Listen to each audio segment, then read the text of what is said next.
오늘 우리에게 주신 하나님의 말씀은 로마서 1장 16절로 17절의 말씀입니다. 내가 복음을 부끄러워하지 아니하노니 이 복음은 모든 믿는 자에게 구원을 주시는 하나님의 능력이 되리라. 먼저는 유대인에게로 그리고 헬라인에게로다. 복음에는 하나님의 의가 나타나서 믿음에 이르게 하나니 기록된 바 오직 의인은 믿음으로 말미암아 살리라 함과 같으니라. 아멘. 오늘의 메시지가요, 우리가 반드시 신앙의 초기뿐만 아니라 신앙의 도정에서, 아니 우리 주님 앞에 나아갈 마지막 순간까지 잊지 말아야 될 주제를 다루고 있어요. 대천덕 신부님이라는 분이 계세요. 이분이 1959년에 한국 다녀오셔가지고 저기 강원도 태백에 예수원이라고 하는 공동체를 세워서 활동을 헌신하시다가 돌아가셨어요. 2000년에. 근데 이분이 삶으로 그걸 그대로 드러내셨던 분이에요. 그러니까 구교든 신교든 성공회든 한국의 목사님들이 존경해요. 그분이 성경이 번역되는 과정에 한국어 성경이 참 좋게 번역이 됐지만 그러나 몇 개는 잘못 번역됐다. 그 중에 첫째가 복음이라는 단어예요.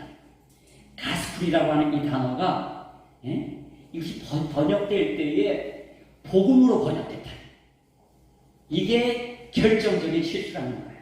이걸로 인하여 이 한국의 전통적인 복 개념이 여기에 가미가 되고 복 받는 이야기가 이게 바로 구원받는 걸로 착각을 하게 되고 세속적인 복의 개념이 혼합되어 있다는 거예요. 이 부분에 대해서 경고의 메시지를 보내셨어요. 저도 이 말씀에 깊이 공감합니다. 이러한 문제는요, 단지 한국에서의 문제만이 아닙니다. 미국의 교계에서도 드러나고 있어요. 고든 DP라는 분이 계세요. 신약학자인데 이분이 무슨 말씀을 하셨냐면요, 미국 기독교는 이른바 부와 건강의 복음이라고 불리는 그 속의 복음의 특성이라고는 찾아볼 수 없는 악성 질병에 빠르게 감염되고 있다. 번영신학의 근저에는 하나님의 중심의 신학이 없이 인간 중심의 신학만이 자리한다. 이런 말씀하셨어요. 오늘 많은 교회에서 본인들 교회는 복음주의 입장이라고 얘기하고 또 복음을 잘 알고 있다는 식으로 자처하지만 정작 복음을 설명해봐라. 그러면요, 너무나 그 내용이 단편적인 아주 제한적인 의미밖에는 모르는 경우가 많아요. 그래서 오늘은 다시 말하다 시리즈에 다시 복음을 말하려고 하는 거예요. 저는 세 가지 측면에서 복음을 같이 나누고자 합니다. 첫째는요, 그 복음의 의미를 나누려고 합니다. 뭐라고요? 그 복음의 의미를 나누려고 합니다. 하나님의 나라는요, 그리스도가 육신을 입고 이 땅에 오심으로 그가 우리 죄를 대신해서 십자가 형벌을 받으시고 장사되었다가 4월 만에 부활하셨어요. 그리하여 이제 믿는 자들에게는 성령이 임하심으로부터 하나님 나라가 본격화되는 거예요. 이것이 하나님 나라의 복음, 즉 그 좋은 소식이에요. 그 좋은 소식. 요한복음 3장에 보면요, 예수님께서 이렇게 말씀하셔요. 사람이 거듭나지 아니하면 하나님 나라에 들어갈 수 없느니라. 이때의 나라는 다스림, 통치 상태를 얘기한다는 말씀이었죠. 동시에 하나님의 백성을 가리킨다. 이 두 가지 영역을 다 담아낸다는 말씀을 제가 여러 차례 말씀드렸어요. 하나님의 백성이 되어 그 통치를 받는 길은요, 거듭남을 필수적인 조건으로 합니다. 그런데 이 거듭남은 그리스도가 우리를 위해서 죽으시고 부활했다는 사실을 믿음으로서만 가능한 거예요. 그러니까 그리스도의 구속적 사역이 복음의 핵심이라는 것은 맞아요. 사실 로마 시대에 이 유앙겔리온이라는 복음이라는 원어가 쓰일 때 어떤 식으로 쓰였는 거냐? 그건 헬라어예요. 유앙겔리온은 로마 시대에 보편적으로 쓰여 있어요. 로마 시대에도 그 외래어 중에서 이렇게 수준 있는 용어도 그대로 가져다가 쓰거든요.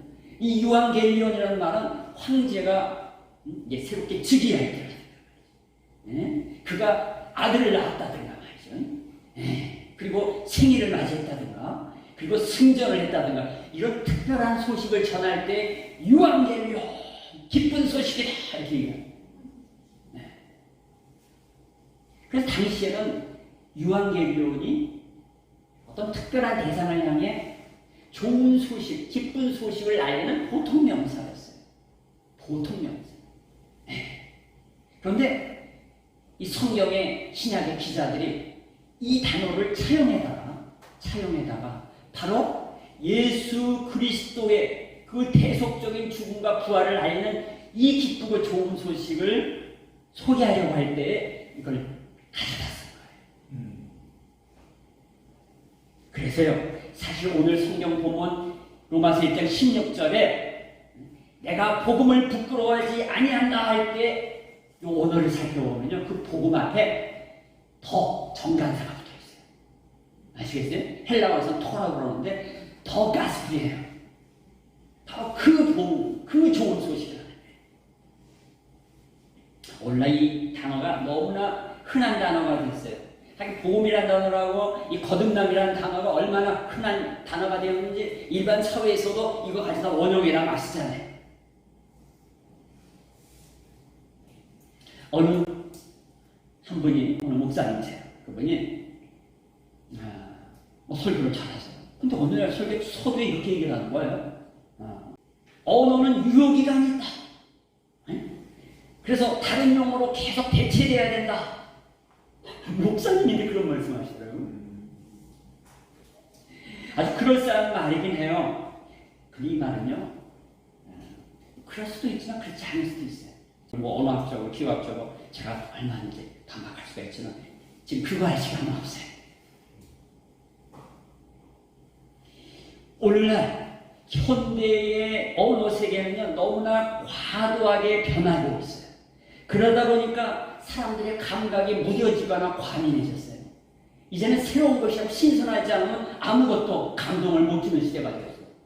이 문제는요, 인간의 문제, 우리의 문제예요. 우리의 정신세계와 감각이 병들어가고 있다는 증거예요. 이거는 진리에 관한 얘기가 아닌 거예요. 영원한 것, 결코 바뀌어서는 안 될 것, 진리에 해당되는 것은요, 바뀌는 것이 아닙니다.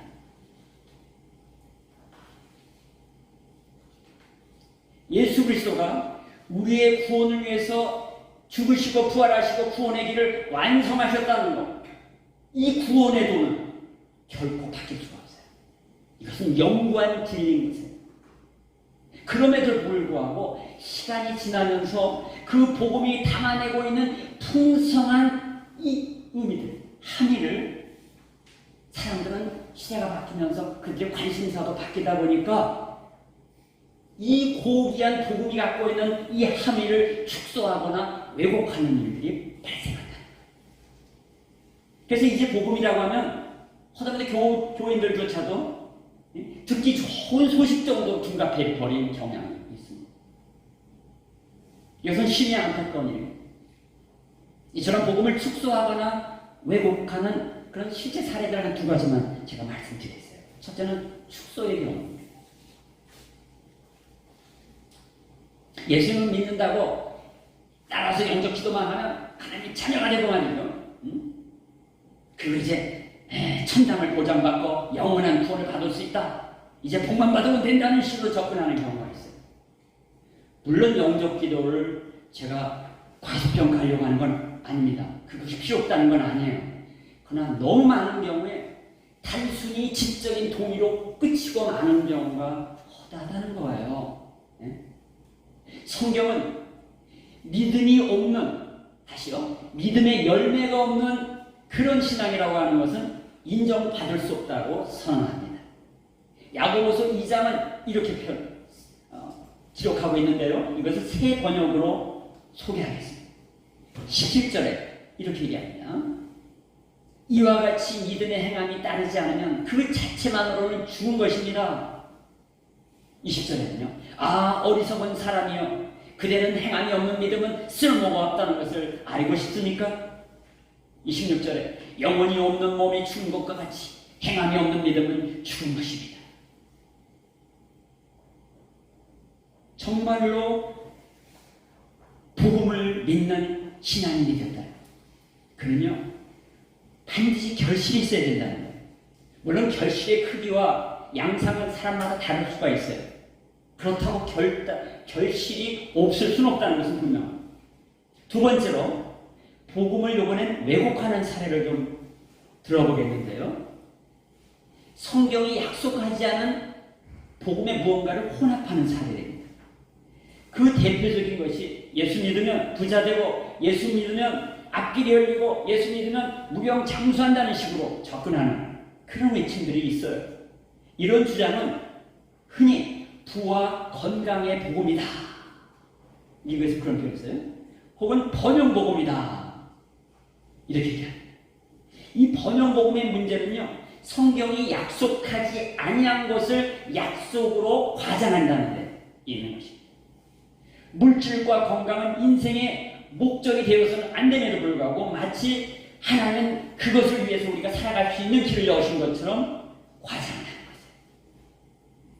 거죠. 허상의 꿈을 부풀려서 모두가 그렇게 따라가는 삶을 정당화시켜주는 거예요. 물론 하나님은 육신이 연약한 자들에게 긍휼을 베푸셔요. 그 옛날 갈릴리 유대 땅에서 예수께서 베푸셨던 그 치유의 역사를 지금도 그대로 행하실 수가 있어요. 결핍으로 어려운 처지에 있는 사람들에게 다시 채워주는 역사로 은혜를 베푸실 수 있어요. 그러나 중요한 것은 모든 것을 아시는 하나님이 우리에게 정말 무엇가 더 좋은 길이고 어느 쪽이 더 좋은 결과를 가져올 수 있는지 그가 너무나 잘 아세요. 그러므로 그분이 우리에게 베푸시는 길이 가장 선한 길임을 우리는 믿어야 돼요. 오히려 사람은요 육신이 연약할 때 영적으로 강해질 수가 있어요. 하던 일이 잘 안 될 때 하나님께 더 가까이 나아갈 수가 있어요. 물질이나 건강보다 더 중요한 것은 하나님의 말씀을 추구하며 살아가는 것입니다. 현실의 고통을 피하는 것보다 더 소중한 것은 영적인 원리 가운데서 주님을 믿음으로 우리가 현실을 이기는 그런 삶의 모습이 더 중요하다는 거예요. 오늘날 만문주의에 물든 혼합주의적인 가르침은요 한국의 강단에서 무시 못할 정도로 만연되어 있어요. 이것은 미국보다 더 심합니다. 고든 코넬 신학교의 월터 카이저라고 하는 교수, 아주 중요한 인물입니다. 이분은 이렇게 얘기합니다. 건강과 부, 이 번영신학의 메시지는 세비복음이다. 아주 대놓고 선언합니다.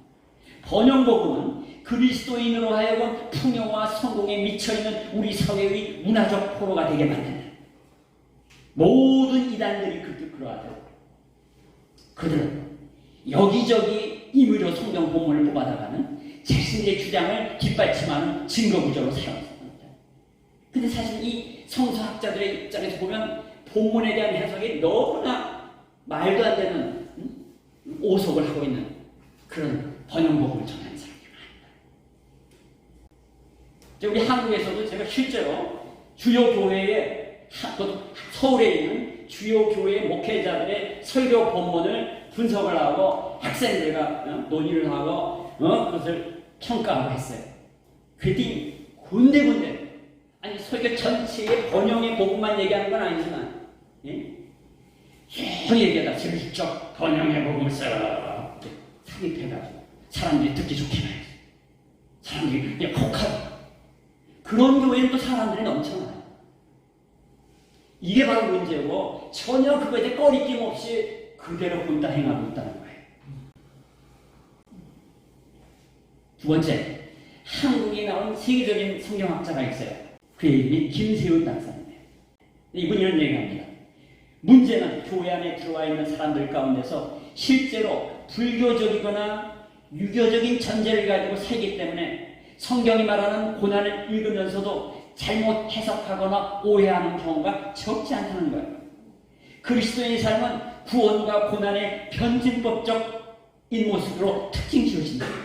그리고 이 변증법적 긴장을 십자가 신학 없이 번영 일변도의 신학으로 해소하고자 하는 시도는 구원을 물질주의적인 가치로 축소시켜버리는 것이며 예수의 계명과 상반되는 삶, 즉 만몬주의와 이웃에 대한 자치를 부추기는 것이다. 이렇게 돼요. 성경에 근거한 복음의 가르침에서 벗어나는 왜곡된 복음은 결단코 그 복음이 아니라는 사실을 기억해야 합니다. 사도 바울은 갈라디아서 1장 7절과 8절에 이렇게 얘기합니다. 다른 복음은 없나니 다만 어떤 사람들이 너희를 교란하여 그리스도의 복음을 변하게 하려 함이라. 그러나 우리나 혹은 하늘로부터 온 천사라도 우리가 너희에게 전한 복음 외에 다른 복음을 전하면 저주를 받을지어다. 이 바울의 엄미하고 강력한 어조의 경고의 메시지를 기억해야 합니다. 두 번째로 그 복음의 능력이란 무엇인가? 당연히 구원입니다. 근데 여러분 구원은요 큰 개념이에요. 아주 간단한 제한적인 그런 뜻이 아니에요. 성경에서 이 구원을 얘기할 때 이것은 굉장히 넓은 개념이에요. 본문 16절에 바울은 이렇게 얘기합니다. 내가 복음을 부끄러워하지 아니하나니 이 복음은 모든 믿는 자에게 구원을 주는 하나님의 능력이 됨이라. 여기서 부끄러워하지 않는다는 말은요 거북해하지 않는다는 뜻이에요. 왜 바울이 이런 표현을 썼을까요? 다 이유가 있는 거죠. 당시 로마시에 살고 있는 사람들은요 어떤 풍조를 갖고 있었는가? 복음을 부끄러워했어요. 당시 로마시의 사회적 문화적 배경을 좀 살펴볼 필요가 있는데요. 로마는 항상 헬라권의 영향을 받았다고 그랬죠. 이제 로마는 그 서구에서 최고의 제국이 됐어요. 로마 중심의 세계관들을 그들은 갖고 있었습니다. 그런데 그들이 그렇게 세계의 제국이 되고 중심이 되었다는 그 배경을 어떻게 해석을 했는 거 아니에요? 그들이 권력 있고 힘이 있기 때문에 가능했다고 생각합니다. 힘이 있기 때문에 가능합니다. 그래서 그들은 권력을 사랑했고 권력층과의 관계 맺음을 아주 중요시했습니다.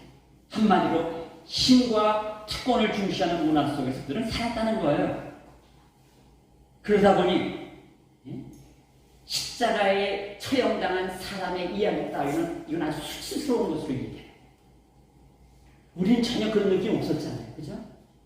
우리는 예수님 처음 믿을 때부터 우리의 문화권은 그런 느낌은 일단 없었어요. 희생했다고 하면 굉장히 소중하게 생각하죠. 희생해. 그분이 우리를 위해서 희생했다고. 우리는 좀 좋은 토양이 그랬죠. 로마 사람들에게 그게 안 통하는 거예요. 왜? 그들은 위대한 것은 신에서 나온 것 생각해요. 근데 수치스럽게 가장 반역자로 가장 처참한 십자가형을 당해서 그런 사람에 대한 이야기 따위는 듣고 싶지 않았던 거예요. 이런 문화권의 사람들을 향해서 바울은 뭐라고 말했어요? 내가 복음을 부끄러워하지 아니한다 선언하는 거예요. 그럼 무엇이 바울로 하여금 이처럼 이런 신앙 고백을 할 수 있도록 만들었을까요?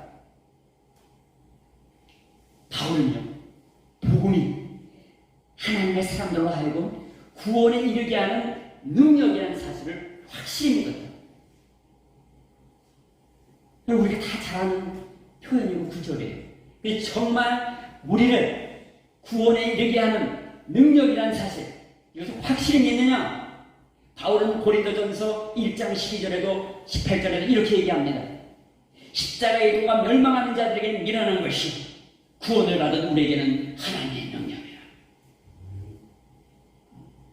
당시의 문화권의 사람들에게 이 말씀이 갖는 강력한 완전히 이거는 역설이에요. 사실 로마 교회의 이 비유대계 사람들의 인식세계는 당시 로마와 헬라의 문화권 속에 절어있다 보니까 아까 우리가 불교와 유대교에 쩔어있다 보니까 독의 개념으로 번역까지 하고 그쪽으로 생각한다고 하잖아요. 마찬가지로 이들에게 있어서 말이죠. 이들에게 있어서 이 예수 그리스도가 십자가를 지었다는 이 사실은 굉장히 부담되는 이야기 정도가 아니라 그걸 정확하게 인식하기에는 한계가 있습니다. 배경 자체. 그래서 여전히 일어난 것으로 느꼈을 수밖에 없어요. 바울은요, 로마서를 쭉 우리가 읽었던 17절 이후에 무슨 얘기를 하냐면 진노를 받을 수밖에 없는 그들의 온갖 불경건함과 불의한 삶을 적나라하게 나열하고 있어요. 그래서 바울은요, 이 로마 교회에 대해서 강한 자들을 이 강한 자들은 당시에 로마 사회 속에서도 어느 정도 사회적 지위를 갖고 있었던 사람들이 뿐이에요. 바울이나 유대계 그리스도인들과는 좀 다른 삶을 살아왔던 사람들 같아요. 따라서 그들이 신앙의 문으로 들어간다라고 하는 것은 쉽지 않은 일이에요. 그들은 여전히 신앙에 눈이 떠져야 될 사람이에요.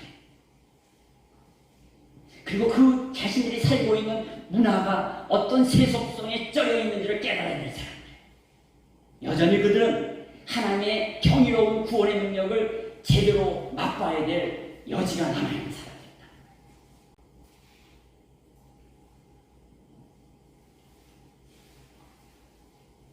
오늘날도요, 이 로마계 신자들 같은 오류에서 우리는 벗어나지 못하는 경우가 너무나 많습니다. 하나님의 구원의 능력을 실감할 필요가 있어요. 다시 한번 우리가 하나님의 구원 능력을 실감해야 돼요. 근데 실감 못하는 이유가 두 가지가 있어요. 첫째, 한 번도 제대로 경험 못한 거예요. 지적인 동의는 했을지 몰라도 복음이 하나님의 구원의 능력이라고 하는 사실에 대해서 실제로 한 번도 맛본 적이 없는 거예요. 블로그에서 그 맛집에 대해서 감상만 했지 실제로 그 집에 가가지고 맛을 경험해 본 적이 없는 거예요. 그런 경험 하나 있을 수가 있고요. 두 번째는 어느 정도 경험을 했어도 삶 속에서 지속적으로 하나님의 능력, 그 구원의 능력을 경험해가지 못한 거예요. 근데요, 가장 문제는 뭔지 아세요? 경험도 못하고 그리고 지속적인 경험을 해갈 수 있는 여건도 되지 못하는 것이 혼합되어 있는 환경. 이런 환경이 제일 무서워요. 그런 것이 어떤 환경일까요? 태평한 시대. 태만하게 살아도 전혀 문제시되지 않는 삶의 여건이에요. 이게 바로 하나님의 구원의 능력을 실감 못하게 할 그런 문제다. 그런 환경이다.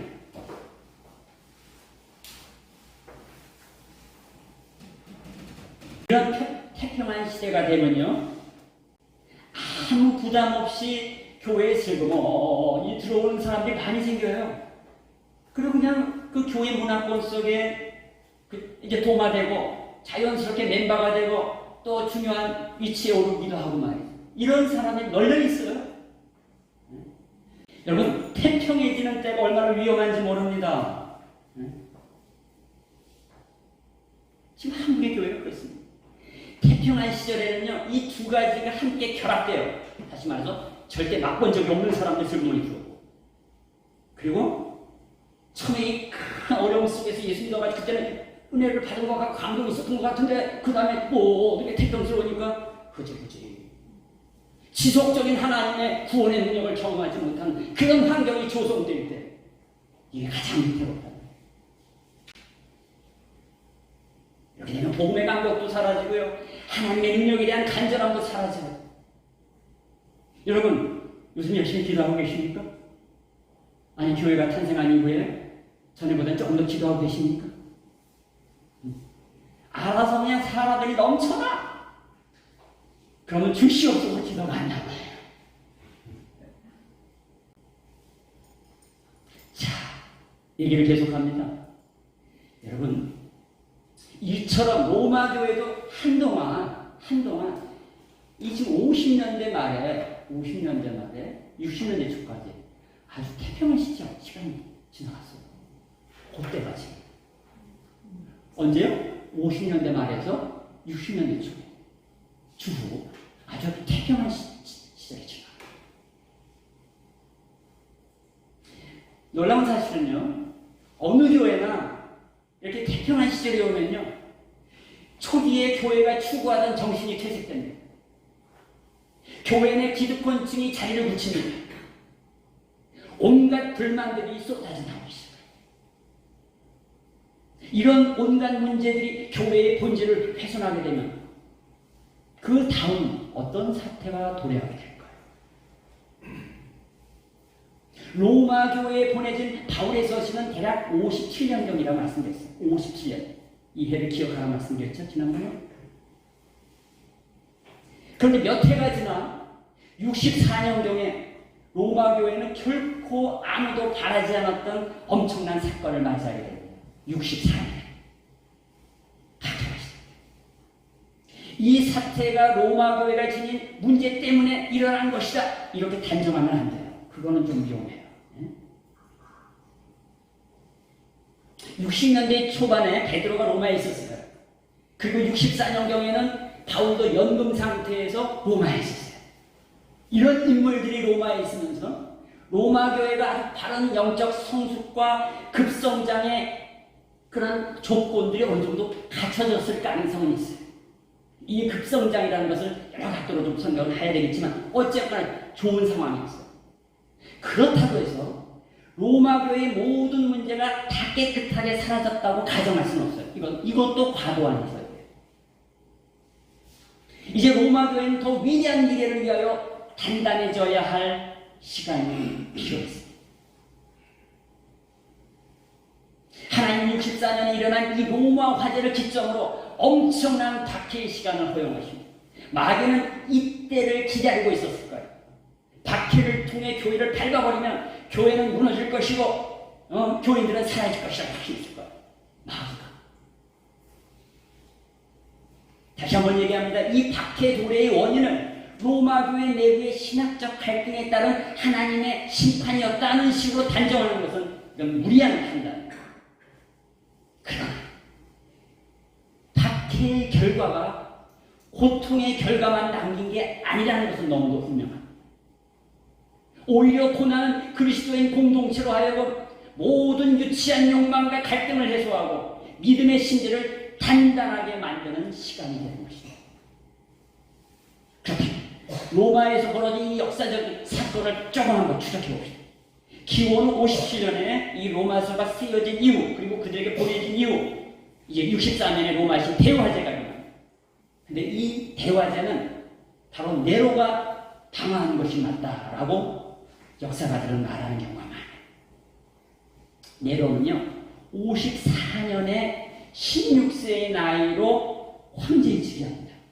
그래서 초기 5년 정도는요, 서민들의 세금을 낮춰주려는 시도를 하면서, 물론 원로원의 반대로 안 됐지만, 그러면서 시민들로부터 아주 마음을 얻고 또 반응을, 호응을 받았다. 그런데 그의 욕망이 이상한 방향으로 틀어지기 시작합니다. 친구의 아내를 연모하기 시작합니다. 그러면서 자신의 아내 황후인 옥타비아와 이혼을 합니다.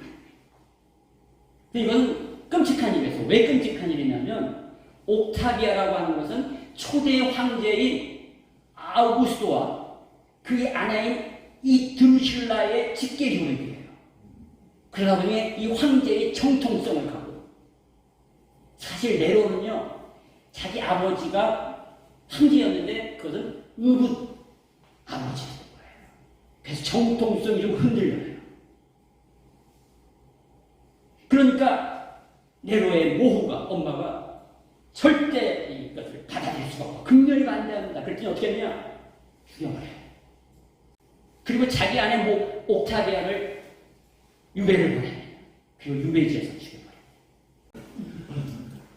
그러니까 이 무업한 황제의 일련의 이 행태를 보면서 로마 시민들 중에서는 네로에 대한 부정적인 여론이 들끓기 시작해요. 급기야 네로는 64년에 로마시에 화제를 일으켜 방하자가 바로 저 기독교인들이라고 유명하시잖아요. 그리고 그들을 몰살시킵니다. 이 일은 신생 기독교에는 심각한 고난의 순간이었습니다. 분명합니다. 그러나 그것은 오히려 그리스도인들로부터 정신을 번쩍 차리게 만든 사건이 되었습니다. 이때를 기점으로 제국의 전역의 기독교회가 엄청난 핍박을 받게 됩니다. 물론 이때 수많은 로마 교회의 이 신자들이 화형을 당하게 된 것을 여러분들도 얼핏 알 것이에요. 물론 로마교의 이것으로 인하여 아마 성장이 주춤했을 것입니다. 그러나 곧 다시 성장의 기회를 얻게 돼요. 그리고 로마 제국 전역에 중요한 교회로서의 역할을 감당하게 돼요. 그때부터 오히려 이러한 역전의 일이 어떻게 가능할까요? 복음은 모든 믿는 자에게 구원을 주시는 하나님의 능력이 된다라고 하는 사실을 그들은 경험을 통해 화형을 당하며 죽어가는 그 순간도 결코 자신의 신앙을 저버리지 않고 신앙 고백하는 사람들의 위대한 본을 본 거예요. 아무도 그들을 돕지 않는 어려움 속에서도 그들은 자기끼리 정말 진지한 나눔과 진지한 교제 속에서 위로하고 격려하면서 그들은 진짜가 뭔가를 보여줬던 거예요. 오히려 그들은 가혹한 박해 속에서 오히려 더 왕성한 영적인 생명력을 드러내게 되었던 것입니다. 바로 이러한 생명력은 인간으로부터 온 것이 아니라 하나님으로부터 오는 구원의 능력에 기인하는 것입니다. 여러분, 중국에도요 네로의 대핍과 같은 그런 시기가 있었다는 건 여러분 잘 아실 거예요. 1966년에서 76년까지 문화 대혁명이 일어났습니다. 기독교인들에게 가해졌던 박해라고 하는 것은 이건 네로의 박해, 동일 혹은 그 이상의 것이었어요. 이 문화혁명기 말에는요, 중국 공산당 정부가 어떻게 발표를 하냐면 이 중국 땅엔 더 이상 기독교회가 완전히 사라졌다고 아주 공고를 합니다. 그런데 76년에 이 사인감이 시각되고 새로운 시대, 등소평의 시대가 열리면서 서구의 기업들이 중국 땅에 들어갑니다. 그리고 다시 기독교의 교회의 문을 열기 시작합니다. 그랬더니 세상에 지하교회, 처소교회, 예수교회를 일컬어주는 그 숨어있었던 교회들이 말이죠. 최소 6천만에서 최대 1억 명의 기독교인들이 나타났다.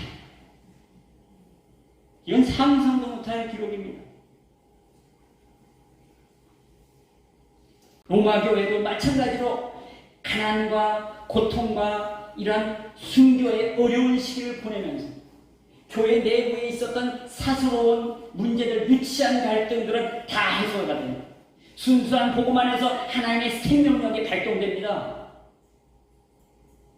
고난의 시기, 아픔과 상처만 남기는 것이 아니라 오히려 이 교회 안에 남아있는 이 가짜가 사라지고 진실된 그리스도인만이 남게 만드는 그런 결과로 이어진다. 그래서 교회사가 말합니다. 수많은 박해의 흔적이 있었던 초기 3세기 동안 기독교가 생존할 수 있었던 것은 그들의 공동체적 삶의 윤리가 세상과는 전혀 다르다는 것을 통해 주변 사람들에게 강력한 도전을 주었기 때문이다.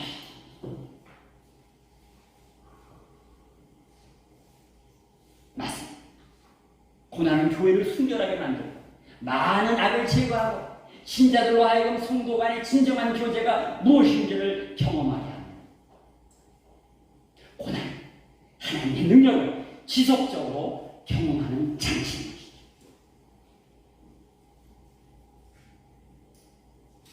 사실 태평한 시절에는요, 그것을 말하는 것이 상식선에서, 교양 수준에서, 체면치의 수준으로 사람들과의 교제를 해요. 정말 끔찍한 고통과 아픔이 있을 때 비로소 그 안에 생명력이, 성령의 생명력이 발동하여 우리를 통해서 역사가 일어나는 것입니다. 하나님의 역사는 바로 하나님의 나라, 하나님의 영역인 하나님의 백성들을 통해서 일어나는 것입니다. 여기 순서와 주체를 놓치지 마세요. 순서와 뭐라고요? 주체가 어디 있는가를 잘 기억해야 합니다. 이 박해와 고통 속에서 견딜 수 있는 것은 우리가 견고하기 때문이 아니에요. 하나님의 구원의 능력 때문에.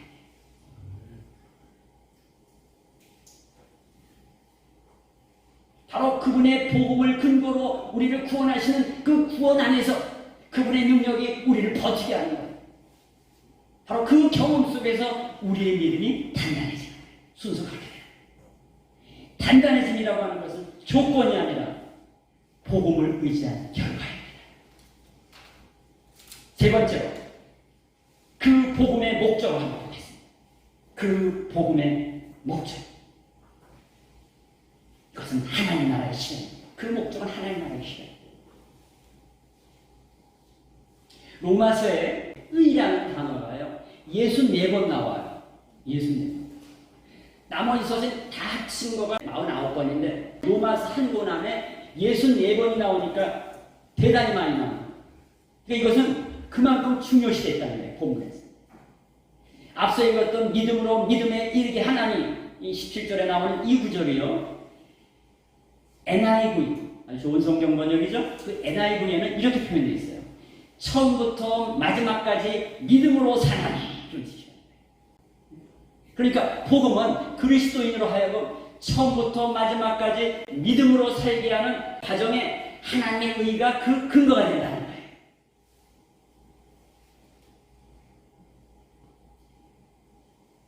우리가 그리스도의 의가 전가됨으로 우리가 의인의 지위에 올라가 이제 부활하신 그분의 성품을 받아 성령 안에서 우리는 의로운 모습의 삶을 영위하게 됩니다.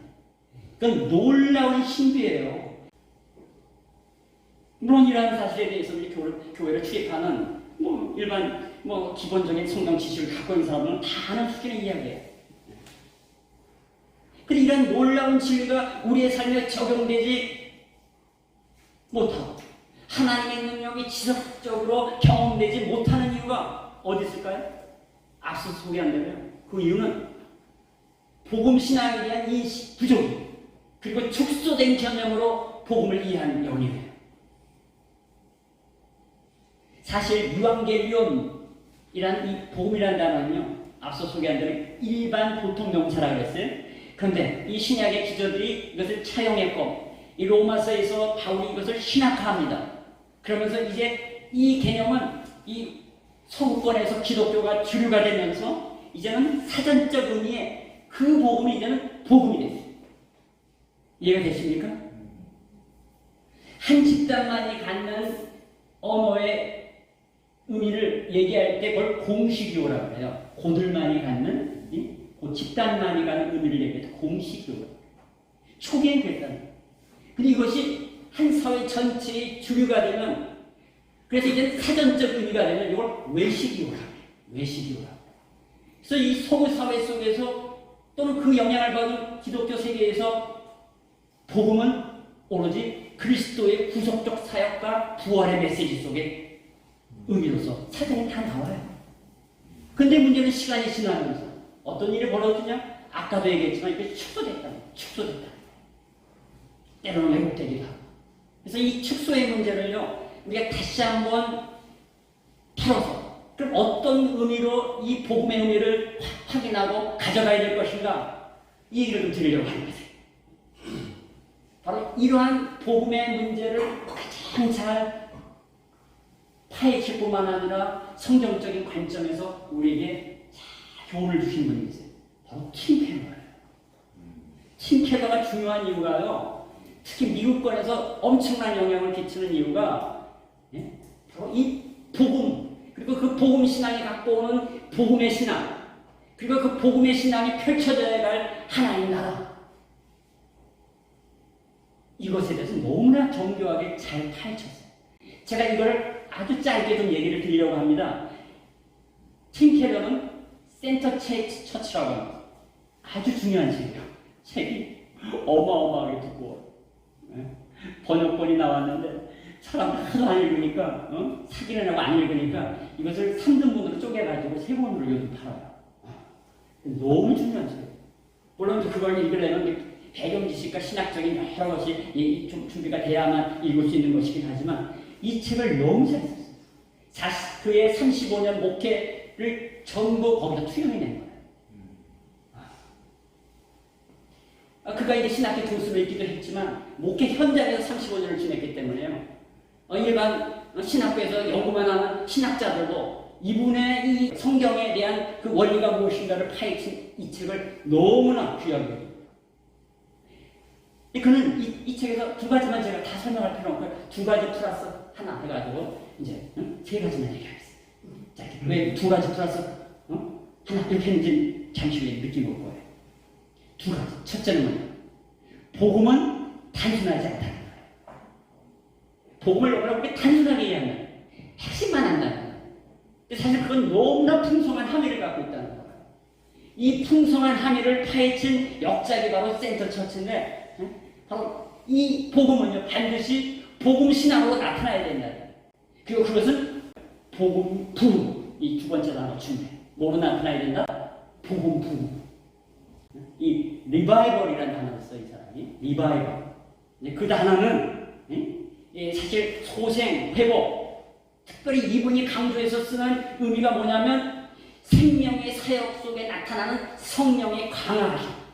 그러니까 그 생명의 사역을 성령께서 강화하시는 것. 요것을 부흥, 리바이벌이라고 표현합니다. 첫째 뭐라고요? 복음은 간단하지 않다. 단순하지 않다. 그러나 풍성한 의미를 담고 있다. 두 번째 뭐라고요? 복음 신앙은 복음 부흥으로 나타내야 된다. 요거 이 두 가지.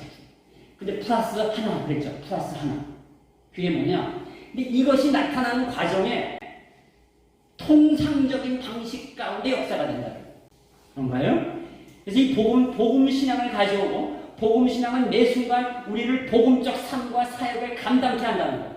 그리스도인의 복음을 받은 자들의 이 전체의 모든 영역 속에 바로 복음이 확장되고 심화돼야 된다.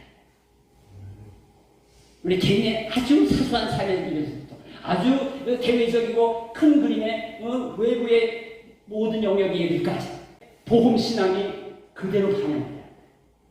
요것이 하나님 나라의 실현이에요.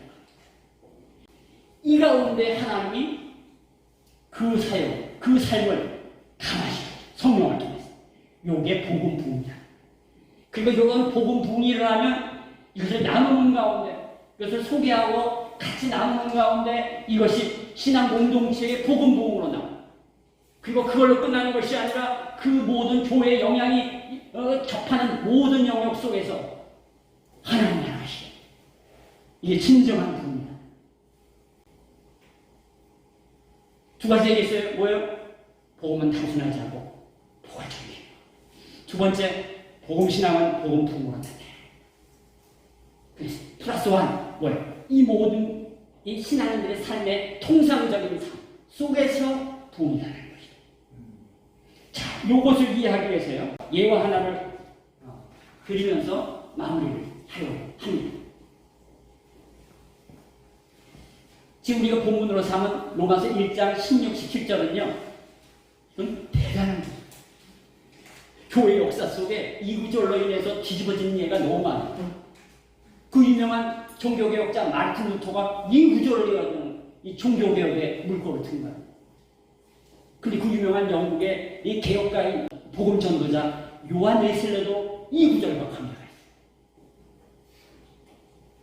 여러분, 요한 웨슬레가 1738년에 어느 날 런던의 한 거리를 지나가다가 모라비아 교도들의 예배 현장에 들어갔다가 이 로마서 1장의 루터의 주석에 관련된 낭독을 듣다가 갑자기 뜨거워졌다 그랬죠.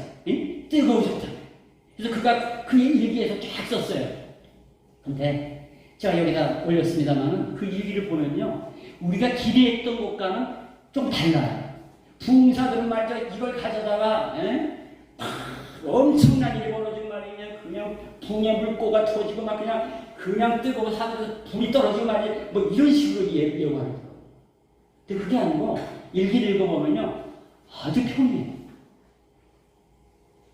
그걸 듣는 로마서 서문, 이 주석 서문을 누군가가 낭독하는데 그걸 듣는데 원래 또 모라비안 교도들은 흥분을 안 해요. 그들 예배는요. 아주 차분해요. 묵상 중심이에요. 거기서 그 말씀을 듣다가 뜨거워졌다. 확신이 들더라고요. 그것만 기록하는 거예요. 왜 이 말을 제가 얘기하느냐? 하나님의 복음 부흥은 한 개인의 복음 신앙이 복음 부흥으로 나타나는 계기에는 뭐가 나온다? 그냥 통상적인 예배 속에, 통상적인 말씀 공부 속에, 통상적인 기도 시간 그것을 통해서 일어난다는 거예요. 특수한 경우가 있을 수는 있어요. 그러나 일반적으로 이러한 통상적인 신앙생활의 과정 속에서 나타난다는 그 얘기를 여기다 드리는 거예요. 근데 이 배경이 또 있어요. 여기까지 우리가 다 잘 알잖아요. 그래서 근데 제가 미국 연합감리교회의 사이트에서 자료를 찾아보니까 그 배경이 있는 거예요. 무슨 배경이냐? 요한 에슬러가요. 이런 은혜처럼 몇 해 전에 당시는 미국이 식민지 상태였어요. 식민지인 영국의 장군이 초청을 한 거예요. 여기 가서 사역을 해보라고 해야지. 동생 찰스와 함께 갔다가 찰스는 적응을 못하고 찰스는 돌아가요. 그리고 그냥 거기 더 버티고 있다가 2, 3년 만에 사역이 싫다라고선 돌아오는 거예요. 돌아온 배 안에서 아라비안 교도들을 만나는데 그들이 얼마나 그 불안하고 위험천만한 그 풍랑 속에서 전혀 두려움 없이 예배를 드리고 있는 그 모습을 감동을 한 거예요. 그래서 이 모라비안 교도들에 대해서 계속 관심이 생기는 겁니다. 근데 이제 돌아왔는데 그 시점에 동생 찰스가 심한 질병이 앓고 있었어요. 그러니까 질병 가운데 고통받고 힘드니까 계속 영적인 은혜를 받고 싶어가지고 사람들을 접하고 또 좋은 분들의 이야기를 전해드리려고 하고 그런 분들과 접촉하려고 하는 거예요. 그런 이야기를 요한이 돌아와서 동생이 아프면서도 그렇게 하는 걸 듣고 자기도 그런 모라비아 아주 어른들 선생들의 가르침을 받으면서 더 성경을 열심히 공부하는 거예요. 이런 전제가 깔려 있다는 거예요. 그 배경에. 그러다가 지금 올더게이트 모라비안 교도들의 예배 속에 참여 있었던 요한 형 요한이 그 은혜를 받기 사흘 전에 찰스가 먼저 은혜를 받아요. 성경을 읽다 보니 큰 은혜를 받아요. 자기가 진짜 확신이 듭니다. 이게 이거예요. 교회 생활 오래 하고 아주 뭐 좋은 집안에서 몇 대가 내려오는 기독교 집안에서 다 자랐고 어린 시절부터 막 그냥 캠브리지 치인으로 막 그냥 기도회를 하고 성교에 기도를 하고 아무리 그래봤자 진짜를 못 체험하고 둘 다. 그러다가 찰스가 먼저 은혜를 받고 그리고 내가 이런 은혜를 받았다고 하니까 말이죠. 이 사람 이 요한이가 자기도 그때 나도 이런 은혜를 받고 싶어 하면서 찰스한테 기도를 합니다. 기도를 하고 이틀 후에 가고 싶진 않았지만 그래도 정말 내가 변화돼야 돼, 내가 은혜를 받아야 돼 하면서 모라비안 교도들이 있다라고 하는 그 지역을 지나다가 찬양 소리를 듣고 들어간 거예요. 그래서 확신을 얻은 거예요. 이것은 문자 그대로 아주 통상적인 과정 속에서 뭘 했다? 이 통상적인 신앙생활의 과정이라는 거예요. 기도하고 설교, 말씀 듣고 성경 연구하고 그리고 삶을 나누고 형제가 나누자. 이 과정 속에서 그들의 필요를 알고 함께 기도할 때에 그 과정 속에 하나님의 역사가 부흥의 역사, 그 내면에 일어나냐. 이 두 형제의 큰 이 신령의 복음신앙에 대한 확신과 그것으로 인한 복음 부흥이 어떤 결과를 가져왔어요? 영국 한 사회를 완전 지주합니다. 그래서 많은 역사가들이 만일 요한 웨슬리 형제의 이런 놀라운 부흥의 역사가 없었다면 영국도 프랑스처럼 유혈혁명, 프랑스 대혁명이 일어났을 것이다. 근데 영국만은 유혈혁명이 아니라 명예혁명으로서 놀라운 역사를 만들어가는 거예요. 한두 사람의 복음 신앙에 기초한 복음의 부흥은 이처럼 역사 속에 놀라운 부흥의 역사로 연이어지고 확산되고 이것이 하나님 나라의 구역이고 실현인 것입니다. 이런 놀라운 역사 속에 참여하시는 저와 여러분 되시기를 주님의 이름으로 축원합니다. 기도합시다. 하나님 아버지 그렇습니다. 우리는 너무나 잘한다고 하지만 실제로는 아무것도 모르고 우리는 신앙생활을 한다고 했지만 사실 정말로 주님의 구원의 능력을 경험하지 못하고 살아온 것은 아니지. 이 시간 우리가 자신을 돌아보기를 바랍니다. 그리고 하나님 앞에 진정한 복음의 능력을 실감있게 지속적으로 경험해가는 믿음의 사람, 복음신앙을 가진 하나님의 사람들이 될 수 있게 하시고 우리의 신앙의 공동체가 하나님 앞에 이러한 복음신앙을 갖고 복음 부흥을 갈구하는 주특연합교회가 이 시대에 꼭 있어야 될 하나님의 축복의 통로가 될 수 있도록 역사에 주시옵소서. 감사하고 예수님의 이름으로 기도합니다. 아멘.